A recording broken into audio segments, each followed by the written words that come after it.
I don't have any words for this right now. This is crazy. You know that ship that lost power and destroyed the Key Bridge in Baltimore? Imagine another risk like that in the Great Lakes, but this one threatens our drinking water. There's a new report out, and it isn't just alarming, it's a dire warning. When the Line 5 crude oil pipelines were installed in 1953, they were built directly on the lakebed.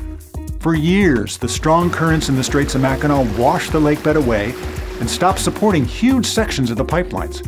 So Enbridge, the Canadian company that owns the pipelines, installed hundreds of supports to combat this. These supports now elevate 3 miles of pipeline off the lakebed and into the strong current. But Enbridge did this one by one over the years. This new elevated structure was never approved. It was a makeshift solution to erosion, but regulators haven't evaluated it. This report says this Band-Aid fix has transformed Line 5 into a ticking time bomb. The currents could be causing metal fatigue, stressing this elevated design. Plus, with the pipeline elevated into the water, it's a perfect scenario for another anchor strike, just like the one back in 2018, but this time hooking and ripping up the pipes. It's crazy that we're one mishap away from catastrophe. I don't know if you heard, but University of Michigan scientists a few years ago studied the currents. They said that 10 times more water flows through the Straits of Mackinac daily than over Niagara Falls. Enbridge doesn't even have sensors down where the pipelines are located to measure the currents.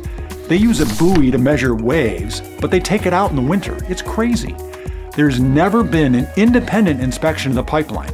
Enbridge inspects it, but they're the same company that spilled 1 million gallons of oil into the Kalamazoo River, and you know what they say? Trust us.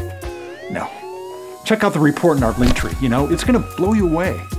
This report is a wake-up call. Without immediate evaluation or shutdown by regulators, a rupture is not a matter of if, but when.